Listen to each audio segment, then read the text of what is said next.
yéenekaay yi. NCA Assurance, Savon de Marseille Alphé, Kenkeyri AAD Abdou Alima Diop, Déodorant Malaysia UMO ak jàngal ma cours à domicile ñoo ne ni may li ci yéenekaay yi. dañ ci ànd ak Mouhamed Talimou Ba. dal leen ak jàmm démb ñoo lànk ñu ngi yoon ci mbedd mi ngir xool naka la ñuy manifester xeex nguur gi ngir mu respecter seen droit yi lu justice ak yeneen yu mel ndaxte dañoo jàpp ni loolu yëpp dañ ko salfaañe ci mim réew sama naataango yi xëy nag wax ci manifestation boobu leen journal di las ne ndax yow gis nga manifestation kenn nekkoon ci mbedd bi ñoom ñaari nit ñetti nit ñoo nekkoon ci mbedd bi lool man jàpp naa ko folo beneen naataango bi di journal Vox Populi moom itam ne man tamit loolu laa wax waaw nañu xam ne rek marche amuloon ñoo lànk kese ñoo nekkoon ci mbedd bi ñu laajee waa ñoo lànk ñoom lan moo tax mobiliser wuñu doon waxee ci rajo yëpp di classe ji wax Macky Sall injustice procureur ak yeneen lan moo tax kon démb nit ñi gën ñu topp leen biñu ne laajee ci lu nu mel ñu wax mooy préfet lu nji njaay préfet moo njaay ndaxte moom moo xaar ba dernier moment ne léegi autorisé na ñu bëri xamuñu woon autorisé nañ sama naataango mi di Vox Populi jël xale ne waaw am nga lan échec ngeen mu leen ni échec ngeen looloo am ndaxte ku nekk gis na démb daanaka kenn génnul looloo am d'accord lekk li nu mel kenn bàyyi explication lu ngeen doon wax ci manifestation loolu taxul kenn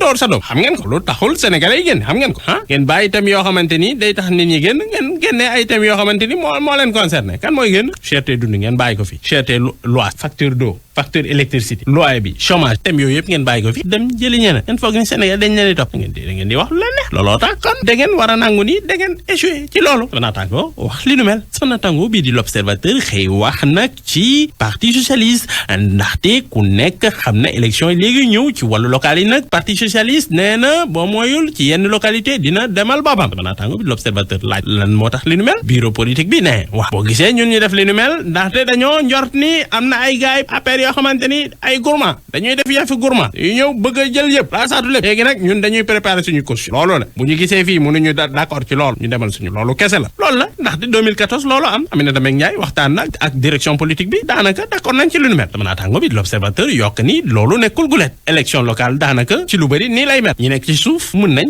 d'accord xool fu ñu mën a dem fa kon moo tax kon dañuy déposer seen caution te fu mu toll nii kii di Aminata Mbengue Ndiaye léegi mu waxtaan ak Macky Sall ci wàllu wuulee dina ko recevoir ngir mu yégee ko waaye nag sama naataango bi di Sud Quotidien ne élection locale yi yomb itam ci parti APR waaw ku nekk xam na APR ci Ziguinchor bari na fa ay gars yoo xamante ni ku nekk daa bëgg dem ku nekk daa bëgg jiit Doudou Ka bëggul gën a Ablaye Baldé bëggul bëgg na Seydou Sane waaw kazalik bëgg na Benoît Sam moom itam bëgg na nekk kon njiitu Benno Bokk Yaakaar léegi nag président Macky Sall naka lay defee choix ci ñooñu naka lay defee choix boobu moo tax sama naataango ne nu man tamel président Macky Sall am na fa liggéey bu metti ndaxte ku nekk xam na boo choisir kii nga baax ñële boo moyul mun nga fa am ay gàllankoor gars yi mere la bu baax a baax ci journal Vox Populi kii di Bassirou Diomaye Faye jot na waxtaan ak sama naataango bi xeexu bu amoon diggante partisan Doudou Ka yi ak partisan Ousmane Sonko yi ci Ziguinchor man lu ma jàpp mooy dañoo bëggoon assassiner kii di président Ousmane Sonko kii di Bassirou Diomaye Faye ne loolu ni ñoom dañoo am projet nguur gi dafa am projet ngir salfaañe complètement parti Ousmane Sonko bi waaye nag nañ préparé ndaxte duñ leen bàyyil terrain bi dañuy dem ci Ziguinchor kenn moomu fa dañ fay dem campagne waaw te dañuy aar suñu leader bi ango bi di journal foo jox nag parole kii di Doudou Ka moom mu répliqué mu ne waaw Ousmane Sonko lu muy wax noonu yëpp ay waxu kasaw la ndaxte moom nitu ay la Machiavel la boo xamante ni daanaka xamul dara ci politique fitna rek waaye nag ma wax ko dara gis na bu baax lu xewoon na ci Ziguinchor bu du noonu téléphoné yi ma téléphoné ngir ñu baax ko dootu ko defat ba ilaa yawmi diin mu xam na bu baax a baax fu ñu jaar sama naataango bi di l'observateur xëy nag ci génn àdduna Mbaye Sapar xam ngeen ni moom tiktoker la ku nekk xam na moom yàgg na bëggal sénégalais yi sama naataango bi di l'observateur ne da doon dawal te dafa def accident mu reyaale ñaari xale yu jigéen ci yoonu Touba bi moom nag ñàkk na bakkanam sama naataango ne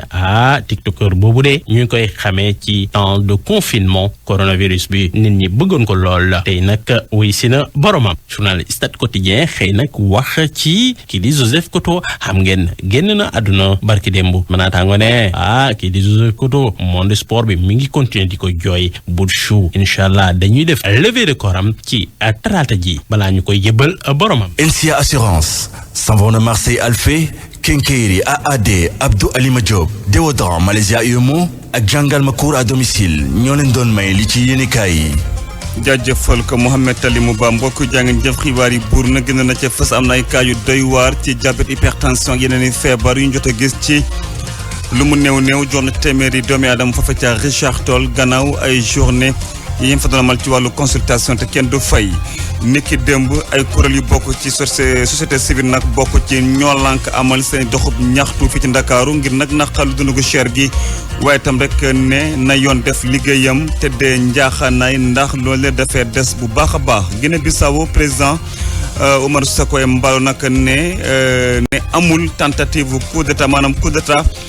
jéem fa woon am comme ni ko chef d'état-major général xamle dégg ngeen leeral yi suñu ndaw foofu ca Bissau di Noah Mankali sport football ñaareelu tour préliminaire coupe d'Afrique coupe CAF jàmbaar nag moo dalal tey ñi di waa Enyimba bu Nigéria match bi nag bu juróom waxtu jotee lay am foofa ca stade de Lat Dior bu Thiès mbokk jaa ngeen jëf mu nekkoon xibaar ci yaatal Seydou Nourou Ba ci micro bi technique Abdoulaye Diop.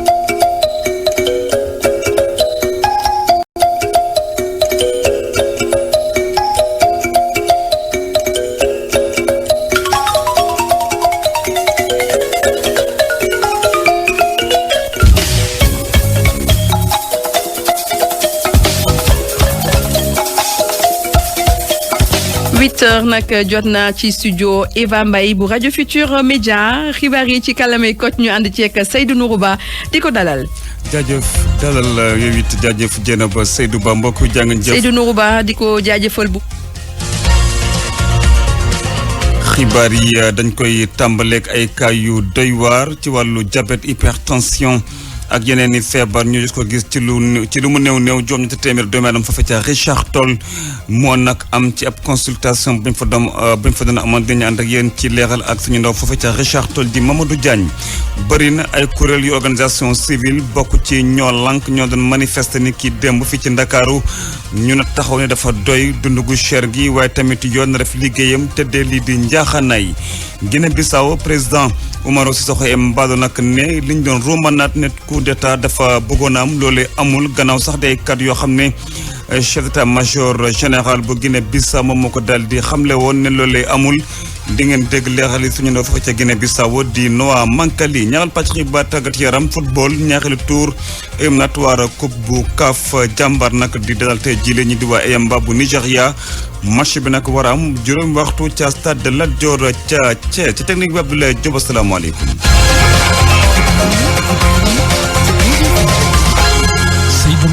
tableau bu bees bu ordre médecin du Sénégal nag dinañ ko fësal tey ji samedi ji di nag daal loo xam dañ koy amal ci bésub lancement plan stratégique bu OMS di organisation mondiale de la santé di nag panel boo xam ne dafa rek taxaw ngir waxtaanee lii di médecine niñ koy amalee ci nu jaarul yoon loolu dafa war a dakk nag ñu koy waxtaanee nag ànd ceeg professeur Mamadou Lamine Sow ministre de la santé nag nee nañ daal dina fekkee boobule waxtaan bu war am ci ab hôtel fii ci Ndakaaru juróom-ñeenteelu promotion bu faculté médecine ak pharmacie ak odontologie bu université bu Ndakaaru ma nga woon ca Richard Toll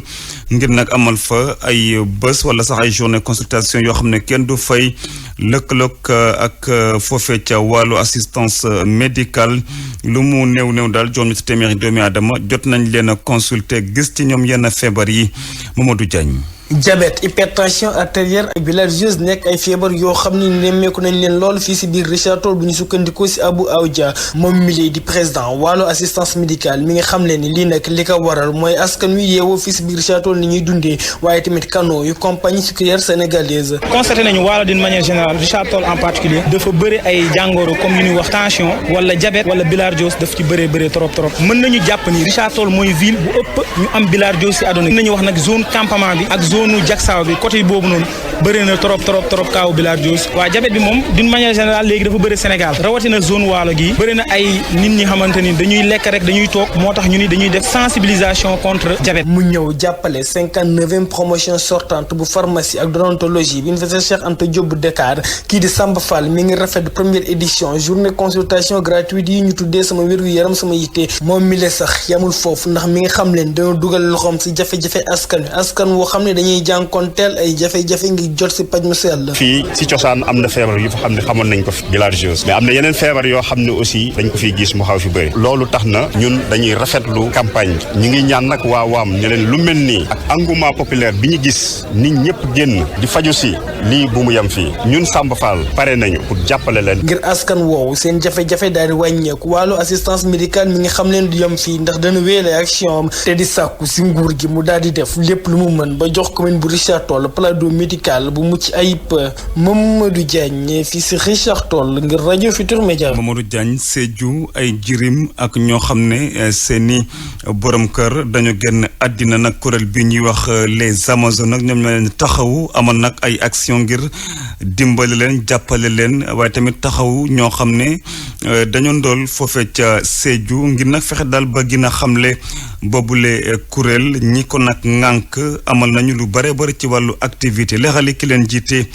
di Ndeye Sira Traoré Diop ak Max Kamfani. Amazone yi association bu nga xam ne ay jigéenu jàmbaar jigéen ñu nga xam ne ñu ngi fii pour développement ak paix sociale parce que dañ ne ñun dootuñu toogati ñun jigéen ñi ñu ñuy may ñu ñuy defaral dara ñoo koy defaral suñu bopp mais suñu cible mooy ñi nga xam ne seen jëkkër yi seen borom kër yi dañoo wàññeeku ak xale yi nga xam ne seen papa dañoo wàññeeku lu tax cible boobu parce que ñun suñu biir am na ñu nga xam ne ay veuve lañu ñu ngi yore ay orphelin donc xam nañu nu mu méttee bu borom kër jógee si kër gi yow liggéeyoo defoo dara benn jour nga jóg xëy nga war a joxe dépense añ reer ndékki dafa métti loolu moo tax ñu ne dañuy jóg xeexal ñooñu ndax ñu retrouver seen dignité di leen jox ay dons ay aide mu nekk en nature ou en espèce ba tabaski bi def nañ ko ba koor gi def nañ ko mais dañoo gis ne nit ñi xamuñu lu ñuy liggéey te ñun suñu liggéey dañoo bëgg Sédhiou yëpp xam ko képp ku ñu war a dimbali rek mu yegg si ñun photocopier carte d'identité def si numéro téléphone am ñu xool boo si xajee ñu dimbali la gagné nañu prix citoyen de la paix bu ñu organisé première édition à Ziguinchor lii moo tax ñu gagné ko li ñuy liggéey donc bu ñu Ziguinchor xamee lu tax Sédhiou xamuñu moo tax ñu créé lii pour waa Sédhiou xam lan la ñuy def donc amul politique amul dara jigéen bu ci bëgg a bokk nga yaakaar ne mën nga dimbali jigéenu Sédhiou yi si bépp fànn ñu ngi lay woo nga ñëw bokk si nga ñëw liggéey ak ñun loolu mooy suñu objectif waaye nuit bi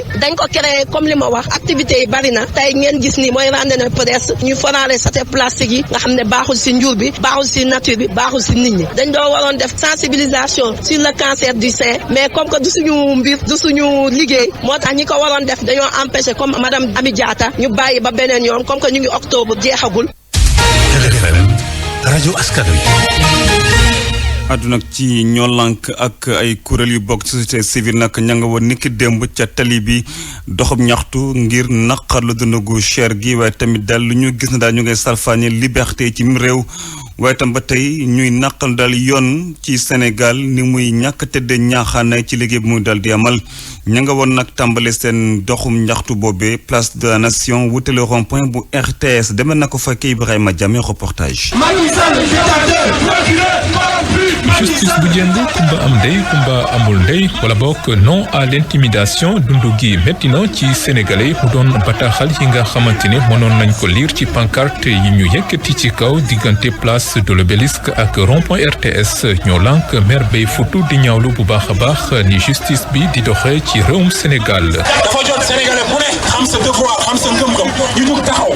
temb ci fulla ak fayda ak jom jàkkaarloog Macky Sall wan ko fulla ak fayda wan ko ni ko réew mi ñun ñoo ko moom moomu ko lii du dynastie Faye Sall jot na sénégalais yi xam seen bopp ñu taxaw jàkkaarloog Macky Sall xamal ko ne jeexal na ñaari at ko fi dese mu war a dem nag bàyyi ñëw suñu réew bu teg réew mi ci njub. muy góor muy jigéen ñëpp a yëkkati seen kaddu di wax seeni naqar ci nguuru Macky Sall. prison yi fees na dell ci ñu ñàkk fayda góor yi ñu leen di tuumaal di leen tëj di leen attaqué ci lu amul bopp amul genn sonn nañ nag sës nañ de trafiquant faux billets yi nañ wax ak ñoom nga dem jàpp koo xam ne deful dara. Macky Sall bu doon bëteen réew ba tey dafay démissionner ak gouvernement. bu jege nag ñaar fukki organisation ñëw na wuju si ci woote ñoo lànk du mobilisation bi moo ci am solo waaye nag ñoo lànk xamle ne injustice bi am ci réew mi dootuñ ko bàyyi mu jàll. Nous n'accepterons plus que les députés de la PS trafiquent des faux passeports et circulent en toute liberté. Est-ce que vous l'accepterez? dañoo war a taxaw temm ci lii wax nga doy na sëkk. doxum ñaxtu bi la nag ñoo ngi ko defee ci teewaayu police nationale waaye bu ñu sukkandikoo ci responsable yi ci simili yu mujj yi lañ ko autorisé waral nag ñuy ñaawlu bu baax a baax comportement préfet yi. ñeneen nag ñi wane seen naqat di jàngalekatu école privée yi nag la ñu bëgg mooy ay anam yu mucc ayib ñuy nag naqarlu ñàkk warmal convention collective ñu sax bëgg ab direction boo xam ne day contrôler yooyu l'école ci privé bi secrétaire général ñi yëngu wala enseignant yi ci école privée fii ci Sénégal mu ngi wuyoo Socé Fall mu ngi ci micro beeg Oumar Mbaw. da ngay gis ñoo xam ne dañuy nekk ci école privée pendant 20 ans pendant 15 ans musuñu signé benn contrat dañuy dem ba nekk dem retraite du ñu am pension du ñu am retraite tey jii enseignant école privée da ngay feebar ba nekk ci biir école bi génn classe bi. kenn du la jox 10 francs pour nga faju yow yaay dem faj sa bopp wala say mbokk ñoo lay faj vacances jot 95% des enseignants yi nga xam ne ñu ngi ci privé yi kenn du leen fay te pourtant loi bi lu mu wax c'est très clair mooy après 2 ans boo ko defee ci benn école 3e année bi da nga war a fay 12 mois sur 12 mais am na jàngalekat yoo xam ne dañuy def 20 ans kenn du leen fay chaque vacances année bi daal ay 6 mois lañ leen ci fay régulièrement octobre ñu ni moitié weer bi comme at bi le 14 lañ ubbi donc dañ naan la moitié weer bi lañ lay fay juin jot ñun la moitié weer bi lañ lay fay juillet xalaatuñu ko août septembre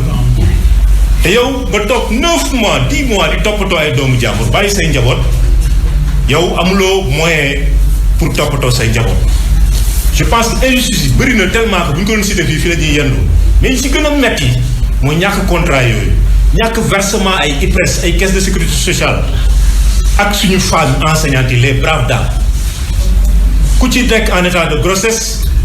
tey jii da ngay toog ci classe bi bañu na suba ngay mucc nga doog a dem si kër boo muccee ba pare ñetti fan après soo delluwul classe bi dàq la. leneen ci wàllu njàng mi di ADEPT SIEPS SUDES SELS authentique ak CONEMS nag di ay syndicat ci wàllu njàng mekk njàngale mi bokk ci CSA nag lu ñu bëgg mooy nguur gi fexe ba jël jox ñi di enseigner seen ndàmpaay waaye tamit di leen recruter tàggat leen foofu ca FASTEF ak yeneen ni poñ di ay revendication di nag ay kuréel yu ay syndicat d'enseignants nag yoo xam ne ñi ko démb jot nañoo yëkkati yooyu les poñ teg ko ca taabal gi secrétaire général bu SELS nag di Abdou Fati ak Oumar Mbaw bi yëgal Sénégalais yi ne ñun de pare nañu pour jàngale wante li fi amoon ñaari at yi dootu fi amati infrastructure yi tamit sànq wax na ko scandale bu gën a rëy amul bu doon 14 écoles depuis 2016 mënul yegg université même chose chantier yi mënul pare donc système de rémunération bi rek moom wax dëgg yàlla centrale dañu si jàppale su ko jaree ñu def ay marche taxaw pour ñu régler ko génne disparité yi carrément ñun depuis 2015 ñuy daw si ay 100 parcelles 150 parcelles donc mauvaise volonté la ministère du travail bu sunu ministre Samba Sy boobu ba tey mu dafa war a immatriculer li ñu naan contractuels yi sunu camarades décisionnaires yi ren la ou jamais foog ñu régulariser dañ leen tooñ nga am sa kayit am sa examen 2010 kayit bi génn 2020 Mariama Sarr signé ko 2022 ne kayit bi tey lay considérer ni tey nga am examen bi chantier wu xeex ak ñuy xeex na dañ koy organiser ba pare centrale bi ni mu jàppalee yeneen secteur ñu xeex centrale bi jàppale ñu si ñun tamit incha allah ñu développé benn solidarité boo xam ni sunu ñoom camarades ñoom madame yi nga xam ne ñu ngi si pied de guerre sunu camarades yi nekk SDE tey dégg ngeen ko yéen ñëpp ñu ngi si pied de guerre su ko defee su wootee jàngalekat yi tëj école yi infirmiers yi tëj kii hôpitaux yi ñun ñëpp mobilisé wu secteurs yi nekk en lutte yëpp ñu àndandoo sinon ni réew mi di doxee nii par la tête. xëy ci mim réew ak jafe rawatina ngir ñi di ndaw ñi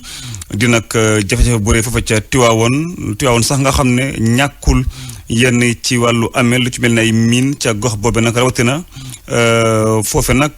terewul liggéey dafa jafe lool président conseil communal bu jeunesse bu Tiwaawoon nag di ci oo kilifa yi ca Tiwaawoon waaye tamit mu ci oo njiitu réew mi Pape Demba Dia ak Mamastou Kane.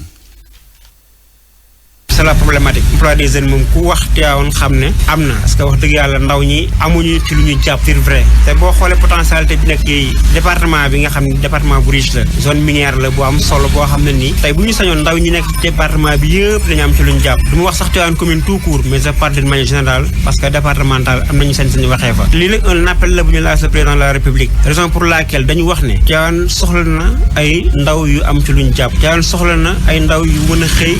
am loo xamante ni ko yóbbu ko seen kër loolu nag pour moi am dafa am benn politique jeunesse boo xamante ne nii ñoom les autorités ñoo ko war a mën a dérouler ba xale yi gis seen bopp boo xoolee nag jamono yi peut-être xëy na ñenn ñi ngi am quelques recrutements mais doyagul ndax daan dajul suuf certes c'est vrai mais lii xale yi am mën nañu wax ne jafe-jafe xëy am na bu baax a baax a baax a baax a baax a baax ci biir dëkk bi gis na nag benn autorité yoo xam ne ñu ngi góorgóorlu def ay pexe def ay yéene pour recruter les jeunes jël leen ut leen fu ñu leen teg mais pour ñun ñu am ci liñ bëgg dëgg-dëgg satisfaction bi dinañu gën a tàllal loxo ndaw ñi jàppal leen ci wàllu xëy ndax xëy jafe na leen trop. DER ñëw na ci département bu Tivaouane ñëw na fii indi na fi ay financement bu ñu sañoon financement yi nga xamante ni mi ngi ñëw ñu gën cee bàyyi xel jeunesse parce que bii passé gis nañ ne femmes yi ñoo ci gën a bénéficié wu xëy na peut-être ak pôle emploi bi nga xamante ni ñu ngi koy créé am nañ yaakaar ne xëy na bu sottee problème mu xëy wala problème mu dépose demande dootul nekk jafe-jafe fii à Tivaouane moo tax ñu yaakamte aussi président de la République jàpp ci ak le maire de la commune moom mi nga xam ne moom la fi yàlla teg tey mu nekk responsable ci yu bëree bëri gën a taxawaat ndaw ñi parce que ndaw ñi soxla nañ loolu.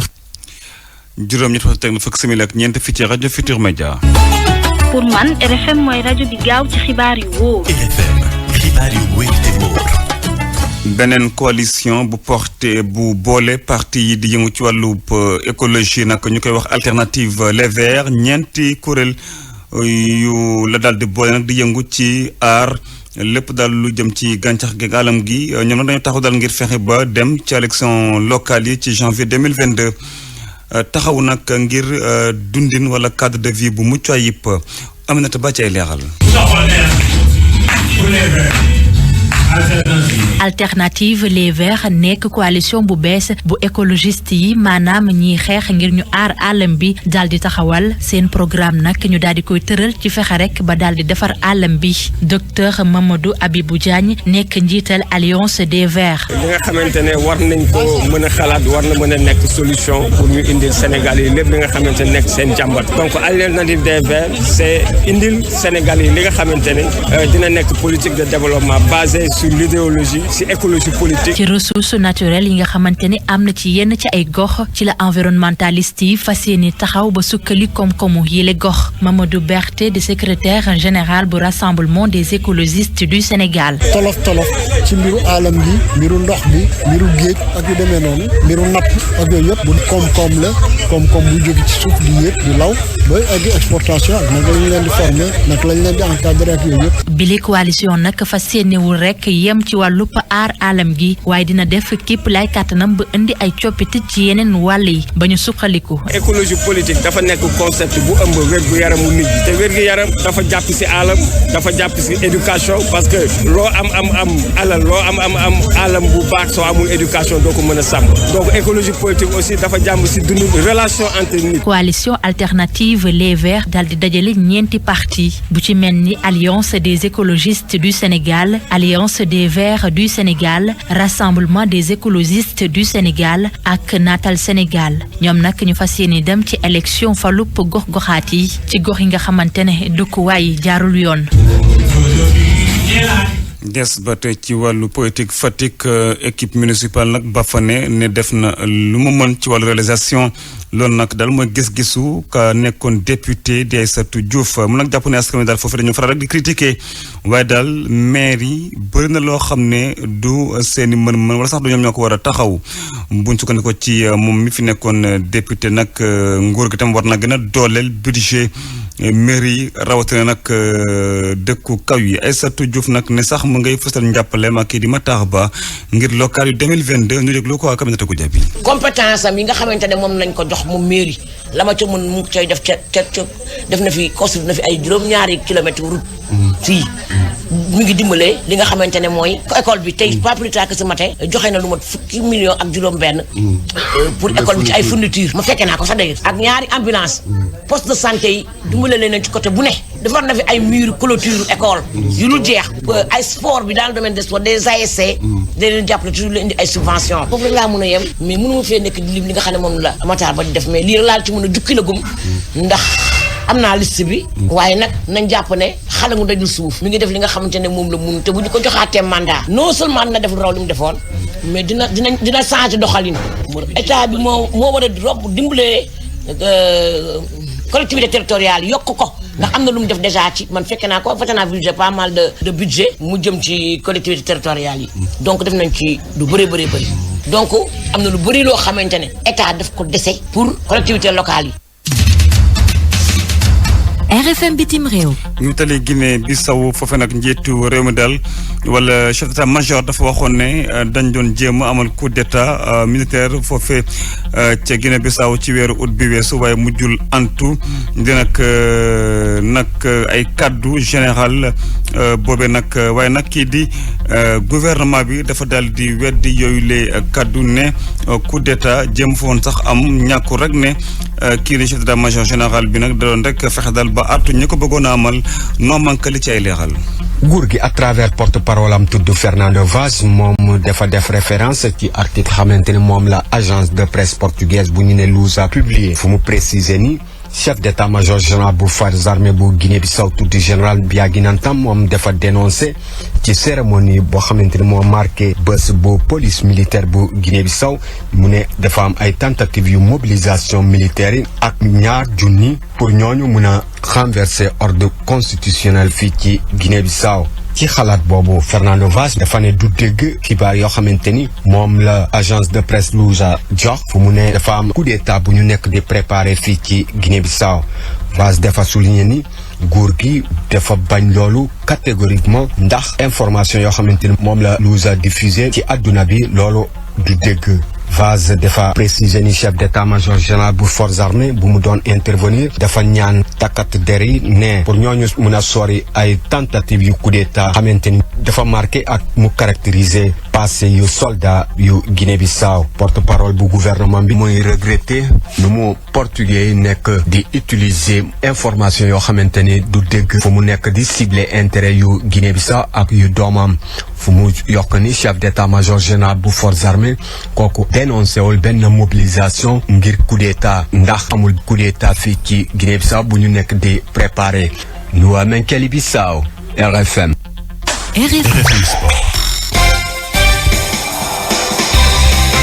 Sport Weekend dañ ci ànd ak Mal Junior Diagne. daleen jàmm ci sport weekend ñu daame di koy tàmbale ak ñaareel bi tour jëm ci coupe CAF bu Afrique équipe bu jàmbaar bi dina kon laale ci aser ji ca Thiès ak waa Enima bu Nigéria googu la jongante ne jàpp nañ ko bu tàkkusaan jotee waa CAF nangul nañu waa Sénégal ni ñaari junni doomu adama dees mën a teewee googu la jongante ci kaw ñu tënkandiku ak sart yi jëm ci moytandiku jàngoroy coronavirus gañe bu jongante itam des di am ci aser ji mu jëm ci wàllu basketball ñu yoo fas yéene kon defee finalu coupe du Sénégal sa góor ña ne douane moo dee laale ak équipe bi di Sandark bu Ndakaaru loolee ne ko amal kon ci aser ji ca salle Marius Ndiaye ja Abou Sey moom moo yore site internet bi di senebasket.com ni ci final bu metti lañu jëm lu tax mu wax lu ni mel mun ko déglu. dina nekk final bu neex dina nekk jongante boo xam ne ñëpp a koy xaar parce que ñaari équipe la yoo xam ne actuellement dañuy jéem a sauver seen saison pour au moins terminer en beauté comme ni ñu koy waxee ndaxte d'une part Jeanne d'Arc egg na final lu mu gëjoon def depuis ay at ndaxte suñu xoolee seen dernière finale bi ñu jotoon joué 2014 la woon su ma juumul te final coupe du maire la woon léegi Jeanne d'Arc bu dellu si waatee final day bëgg revenir au premier plan te gagner coupe bi moo leen di may loolu ñu nekkaat au premier plan. de l'autre côté AS Douane ren saison bu négatif la ñuy wax ci ñoom parce que ñi ngi leen doon xaar ci titre de champion bi ñu ñàkk ko seen diggante ak Dakar Université Club la woon donc